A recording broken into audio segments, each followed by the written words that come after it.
Hello all of you, welcome back to my channel. मैं आज आप लोगों के लिए लेकर आ चुकी हूँ एक कैंडल वैक्स रीडिंग, जिसका टॉपिक रहने वाला है कि उनके मन में क्या चल रहा है आपके लिए।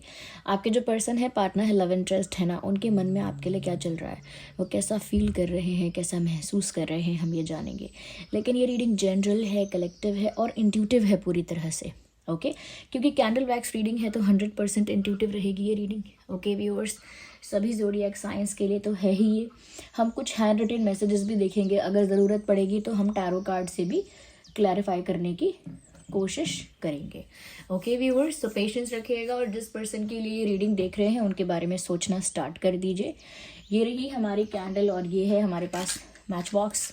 तो स्टार्ट करते हैं रीडिंग और देखते हैं कि उनके मन में क्या चल रहा है। बट 100% इंट्यूटिव है। ओके और कल कोई भी वीडियो नहीं आया था क्योंकि कल मेरा दिन थोड़ा सा बिजी रहा था।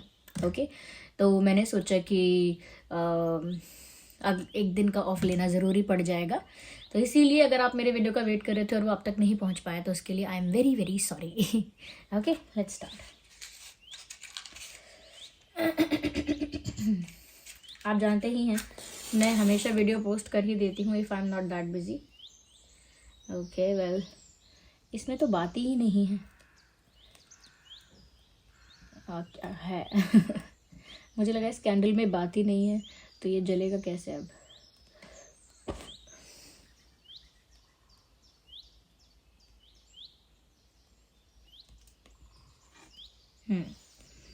तो ये रही कैंडल। लेट्स स्टार्ट और देखते हैं कि उनके मन में आपको लेकर क्या चल रहा है।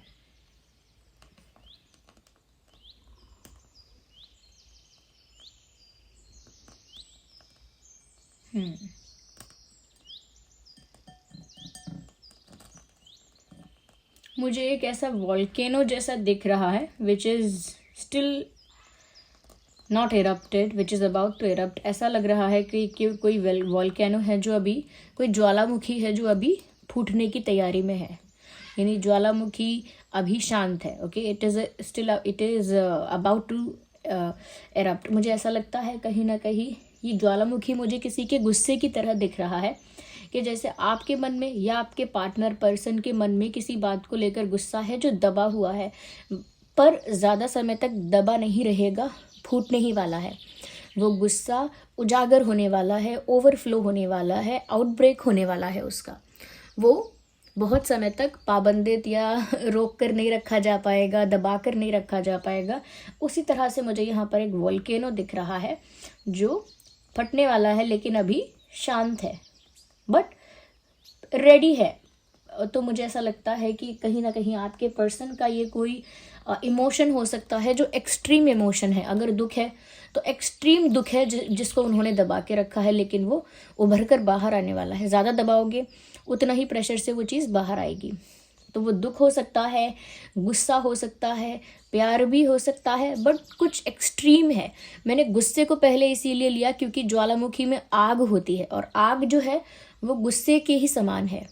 ओके जैसे गुस्सा सब कुछ नष्ट कर देता है, ऐसे आग भी सब नष्ट कर देती है। तो एंगर को मैंने कहीं ना कहीं फायर से कनेक्ट किया है। तो मुझे लगता है गुस्सा ज़्यादा हो सकता है, बट अगर इट इज़ नॉट गुस्सा then it is also about pain. तो दर्द है या गुस्सा है जिसे दबा के बैठे हैं और वो किसी भी वक्त किसी भी दिन बाहर आ सकता है। मुझे ऐसा लगता है कहीं ना कहीं एक हेल्पलेसनेस है इस पर्सन के अंदर, यानी कि बहुत कुछ चाहने के बाद भी बहुत कुछ ना कर पाना। एक ऐसी हेल्पलेसनेस है कि बहुत कुछ सोचना, बहुत सारे आइडियाज़ आना उसको लेकर और फिर बहुत सारी प्लानिंग भी करना, बट स्टिल कुछ एक्स्ट्रा और उसके लिए कर ही ना पाना, बस प्लानिंग पर ही अटक जाना। प्लान इम्प्लीमेंट ना हो पाना, प्लान का सक्सेसफुल ना हो पाना, प्लान का वर्क ही नहीं करना, ऐसा इनके साथ होता है। तो सोचते तो बहुत है पर बहुत कुछ प्रैक्टिकली नहीं हो पाता है, जिसकी वजह से एक हेल्पलेसनेस महसूस हो रही है इनको। साथ ही साथ मुझे ऐसा लग रहा है व्यूअर्स, समवेयर ये इंसान ना एक कंफर्ट जोन में है। ये इंसान एक कंफर्ट जोन में है। उसे कंफर्ट जोन कह लीजिए या कह सकते हैं कि अपने ही जोन में है, अपने ही एक इल्यूजन में है, ऐसा भी कह सकते हैं। तो ये इंसान अपने ही एक जोन में है और उसे कंफर्ट जोन भी कह सकते हैं, और उस जोन से बाहर नहीं आ रहे हैं। Maybe they are not comfortable to come out from that zone. वो अपने जोन से बाहर आने में शायद कंफर्टेबल नहीं है या आना नहीं चाहते, और क्योंकि वो अपने जोन से बाहर नहीं आ पा रहे हैं, अपने कंफर्ट जोन से बाहर आके कुछ कर नहीं पा रहे हैं, इसीलिए भी कहीं ना कहीं हेल्पलेस फील करते हैं, यानी बहुत मजबूर महसूस करते हैं। हेल्पलेस क्या हुआ, मजबूर हो गया ना, कि इंसान चाहकर भी कुछ नहीं कर पा रहा है। और ये बहुत सारी चीज़ें सोचते हैं, आइडिया वगैरह आता है, प्लानिंग वगैरह करते हैं, पर उसके बाद कुछ कर नहीं पाते।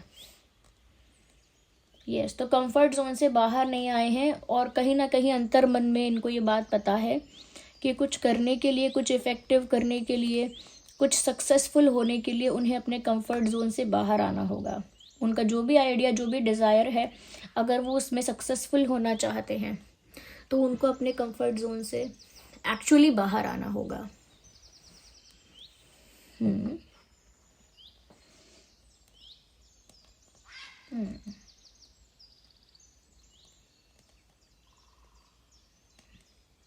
मुझे एक बर्ड नज़र आई है।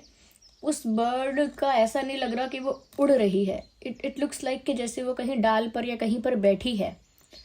तो मुझे ऐसा लगता है कि ये इंसान अभी पेशेंस में है, या पेशेंस नहीं कहेंगे तो वेटिंग कह सकते हैं। This person is in waiting और मेंटेनिंग पेशेंस, इंतज़ार में है ये। और मुझे लगता है कि जैसे उड़ान भरने से पहले जो इंतज़ार करना पड़ता है लंबा, वो कर रहे हैं ये। टेक ऑफ से पहले भी कुछ प्रिपरेशंस होती हैं, मुझे लगता है वो प्रिपरेशन कर रहे हैं। Even if it is not a preparation, अगर कोई तैयारी नहीं भी है तो भी वेट कर रहे हैं, तो भी पेशेंस रखे हुए हैं।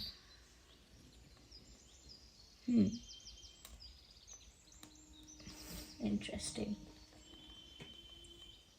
मुझे ऐसा भी लगता है कि ये कुछ आपसे सुनना चाहते हैं, like they want to listen something from you. अपने मन का तो उन्हें अच्छे से पता है क्या हाल है, वो आपके मन का हाल जानना चाहते हैं आपके मुख से। आप बताओ आप क्या चाहते हो, आप बताओ आपको कैसा महसूस हो रहा है, आप बताओ आपका क्या विश है, क्या इच्छा है आपकी, आप कैसे सिचुएशन को देख रहे हो। They want to know your perspective, your feeling, your emotion, your energy.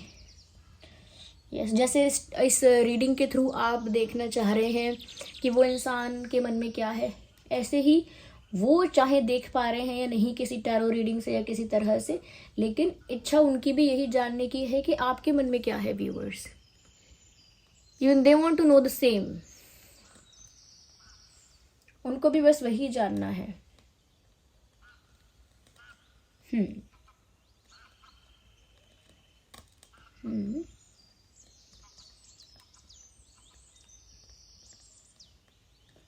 Okay, someone is raising a hand. मुझे लगता है कोई इंसान अपना एक हाथ ऊपर उठा रहा है। तो जनरली हमने क्लासेस में ऐसा देखा है, जहाँ हम पढ़ते हैं कि हमारा अगर कोई प्रश्न होता है, या if is not even a class, अगर आपको कोई कुछ समझा रहा है, कोई कुछ प्रेजेंट कर रहा है, और अगर आपके पास कोई क्वेश्चन है तो आप अपना हाथ ऊपर करते हैं। जनरली देखा गया है कि सवाल पूछने के लिए हाथ ऊपर करते हैं। इस पिक्चर में भी मुझे ऐसा लगा कि किसी ने अपना हाथ उठाया है ऐसे ऊपर करके। तो इसका मतलब भी यही है कि आई थिंक इस इंसान के मन में भी कोई क्वेश्चन है। ओके, जैसे टीचर स्टूडेंट्स के आगे हाथ रेज करते हैं अब कुछ पूछने से पहले, तो मुझे लगता है कि इन्होंने भी अपना एक हाथ उठाया हुआ है, विच क्लियरली सेज कि इस इंसान के मन में कोई क्वेश्चन है। They want to ask something from you, कुछ तो है जो ये इंसान आपसे पूछना चाहते हैं। यस, अब वो तो काफ़ी डिफरेंट क्वेश्चंस हो सकते हैं, क्योंकि काफ़ी सारे लोगों के लिए है ये रीडिंग एक कलेक्टिव इंट्यूटिव रीडिंग है। तो अलग अलग सिचुएशन के लिए अलग अलग क्वेश्चन हो सकता है, but it looks like they want to ask something from you. लगता तो ऐसा ही है जैसे इस इंसान को आपसे कुछ पूछना है।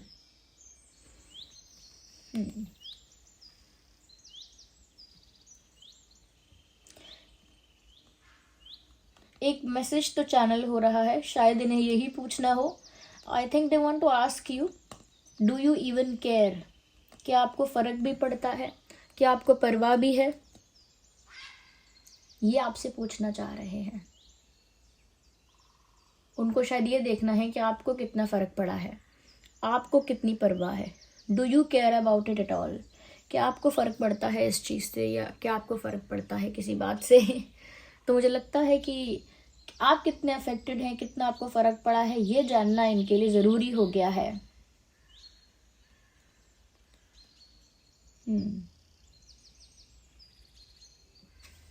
ओके। और जैसा कि मैंने कहा कि आपके मुंह से कुछ सुनना चाहते हैं, तो इनके पास भी कोई प्रश्न है और आई थिंक उस प्रश्न का उत्तर आपके मुंह से सुनना चाहते हैं, यानी अपने क्वेश्चन का आंसर आपके मुंह से सुनना चाहते हैं। उनको कभी कभी ऐसा भी महसूस हो रहा है कि जैसे उनको पता नहीं चला और उन्होंने खुद अपना कनेक्शन, अपना रिलेशनशिप स्पॉइल किया। They didn't get to know, उनको समझ में नहीं आया। कहते हैं ना कि आप जैसे किसी जैसे आपका कोई एग्ज़ाम है, आपको लग रहा है कि आज मुझे पढ़ना है, फिर आप कह रहे हो कल पढ़ूंगा, फिर आप कह रहे हो परसों पढ़ूंगा, फिर आप कह रहे हो रात में पढ़ूंगा, फिर आप कह रहे हो एग्ज़ाम के सुबह पढ़ूंगा। एट द एंड आप पढ़ ही नहीं पा रहे हो और पढ़ ही नहीं रहे हो। तो जब रात हो जाएगी और पढ़ा नहीं होगा, ये एग्ज़ाम का दिन आ जाएगा, तब तक आपको रियलाइज़ होगा कि मुझे महसूस नहीं हुआ। बाय द टाइम मैंने ही अपना ये जो एग्ज़ाम है ये स्पॉइल किया है। No one else is responsible for that. मैंने खुद ने अपना एग्ज़ाम ख़राब किया है, बिकॉज मैं पढ़ाई करना डिले कर रहा था या कर रही थी, और कहीं ना कहीं पोस्टपोन कर रही थी बार बार कि बाद में पढ़ूंगा पढ़ूंगी। तो इस वजह से मेरा एग्ज़ाम ख़राब हुआ है। You take the responsibility of that. तो यहाँ पर भी मुझे ऐसा लगता है कहीं ना कहीं इस रिलेशनशिप में या इस कनेक्शन में, इस फ्रेंडशिप में जो भी कुछ स्पॉइल हुआ है, नाउ दे आर रियलाइजिंग कि उनको पता नहीं चला कि उनसे कब ये सब हो गया। So maybe they are taking the responsibility of it. अगर कुछ आप दोनों के बीच खराब हुआ है और उसकी जिम्मेदारी ये पहले नहीं ले रहे थे या पहले अपने आप को उसका जिम्मेदार नहीं मान रहे थे, तो मुझे लगता है कि अब उनको रियलाइज हुआ है, लेटली इनको रियलाइज हो गया है कि इनकी वजह से काफ़ी चीज़ें स्पॉइल हुई, और वो कैसे होती चली गई उनको खुद भी रियलाइज नहीं होता है, या खुद भी रियलाइज हुआ नहीं। या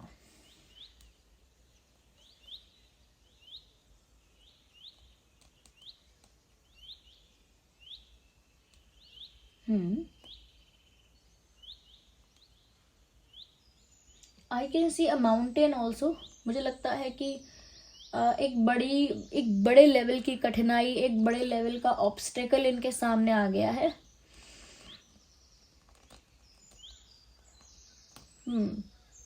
एक पहाड़ जैसी समस्या आ खड़ी है, एक पहाड़ जैसा ऑब्स्टेकल इनके रास्ते में आ गया है, जिसकी वजह से ये अपने डेस्टिनेशन तक नहीं पहुंच पा रहे। अब इनका डेस्टिनेशन क्या है? हो सकता है कि इनकी कोई विश है जो इनको पूरी करनी है, या कहीं ना कहीं अपने आप को सही साबित करना है, या कोई सच बताना है। आई डोंट नो उनका डेस्टिनेशन है क्या, बट ऐसा लगता है कि अब वो अपने डेस्टिनेशन तक पहुंचने में असमर्थ हैं, क्योंकि एक पहाड़ जैसी समस्या बीच में आ खड़ी है। And they can not move the mountains. जैसी कहावत है कि आप माउंटेन्स को मूव कर सकते हैं if you have that courage, power और स्ट्रेंथ, बट ये इतने करेजियस नहीं लग रहे कि ये माउंटेन को मूव कर सके। इसका मतलब इस प्रॉब्लम को अकेले टैकल कर सके, सॉल्व कर सके, इतना स्ट्रेंथ इस इंसान के अंदर विजिबल नहीं है। कुछ अल्फ़ाबेट्स मुझे यहाँ दिख रहे हैं, which is why for yak, Y and V for van, J, I, T,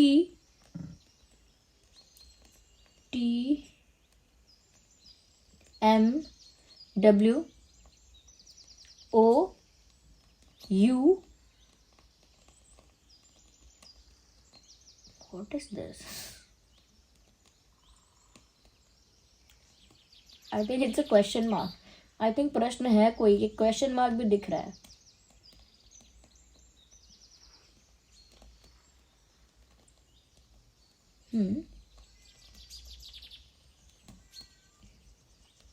L,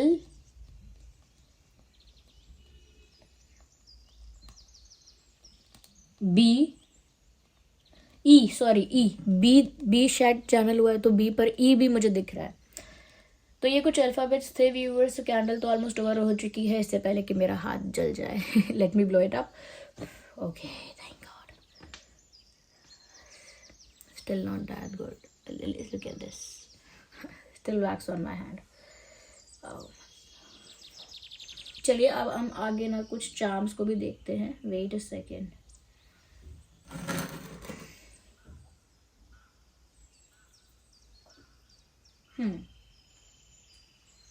Okay.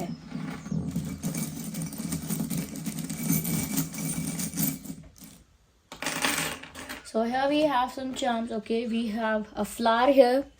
तो if you can see this rose, देख सकते हैं आप इस लाल गुलाब के फूल को। That means it is a sign of love. और ऐसा लगता है कि ये आपको शायद कोई फूल ऑफर करना चाहते हैं। मे बी गुलाब का फूल ही आपको ऑफर करना चाहते हैं। So they want to give you a rose. Okay. और आपको क्या लग रहा है कि रोज़ से आपको क्या और हिंट मिल रहा है? Because if it is about your person, अगर आपके पर्सन के बारे में है ये, देन डेफिनेटली आपको भी अंदर से कोई हिंट मिल रहा होगा, या आपकी इंट्यूशन इस लाल गुलाब को देखकर कुछ कह रही होगी कि नहीं मैम, वो लाल गुलाब नहीं देना चाहते, उन्होंने पहले दिया था। शायद ये वो डिनोट कर रहा है। या फिर ऐसा हो सकता है कि उन्होंने आपको गुलाब जैसा सुंदर कहा है। Something reminds you of this. I think it is about that. इसको देखकर कुछ आपको याद दिला रहा है अगर, तो उस बारे में है ये बात। ओके, या आइए अल्फ़ाबेट्स भी देख लेते हैं। वी हैव आर, तो जो बताए थे यहाँ चैनल हुए थे वो तो हुए ही थे। यहाँ पर और भी अल्फ़ाबेट्स है। आर है, okay, R for rose again, and F है, F for fish, and we have S for sun. Okay, तो ये अल्फ़ाबेट्स भी यहाँ है, ये आपके या उनके नाम में हो सकते हैं। वेल, क्योंकि मुझे यहाँ पर दिख रहा था the bird was sitting there and wasn't flying, जो पक्षी था वहाँ वो उड़ नहीं रहा था, बैठा था एक जगह पर। Even we have here a one wing which is not enough to fly. एक ही पंख से नहीं उड़ सकता पक्षी। तो आई थिंक अगेन एक पंख यहाँ पर वही चीज़ को दोबारा दर्शा रहा है that this person is not flying but they really want to, but they can not. एक हेल्पलेसनेस है कि चाहते हैं लेकिन नहीं कर पाते हैं, and they have to wait भी करना पड़ेगा। ओके, यहाँ पर I can see a heart shape pendulum कह सकते हैं। तो हार्ट शेप है, आई थिंक कहीं ना कहीं it is all about love, क्योंकि यहाँ पर रोज़ भी नज़र आया है, then it is definitely about love. क्योंकि मैंने स्टार्टिंग में ही एंगर की बात की थी। I can see a dragon here, एक स्मॉल ड्रैगन मुझे यहाँ नज़र आ रहा है। Even if you can see this, I hope it is visible. तो मुझे एक एंगर दिख रहा है जो कहीं ना कहीं फूटने वाला है, जो दबा के रखा है। Remember I said about volcano, so it again says about it. दोबारा ये इस बारे में ही बता रहा है।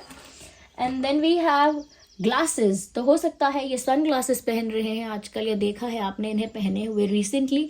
If it is not about sunglasses then ये चश्मे हो सकते हैं जो रीडिंग वाले होते हैं, या कोई प्रॉब्लम वाला चश्मा होता है। तो मुझे लगता है चश्मा पहनने के लिए इनको बोला गया है, चश्मा पहनते हैं। अगर चश्मे नहीं हैं ये, तो फिर ये सन ग्लासेस हो सकते हैं। ओके, या because I can C glass और स्पेक्स है। अगर ये नहीं तो आप पहनते हैं। ओके, कोई तो पहनता है आप दोनों में से। वेल, मुझे यहाँ पर यूनियन नज़र आ रहा है because I can see two fishes together. तो ये कहीं ना कहीं यूनियन को दर्शाता है। यूनियन हो गया, या फिर कह सकते हैं कि एक सोलमेट रिलेशनशिप को भी दर्शाता है, of being together. Okay, I think viewers they feel very romantic about you. ये आपके लिए काफ़ी रोमांटिक फील करते हैं, and even they want to go out somewhere with you. ये आपके साथ किसी रोमांटिक जगह पर जाना भी चाहते हैं। Okay, I think they see you in their dreams. इस इंसान ने आपको अपने सपने में देखा है, या फिर ये आपको अपने सपने में देख रहे हैं, क्योंकि यहाँ ड्रीम का चार्म आ ही गया है।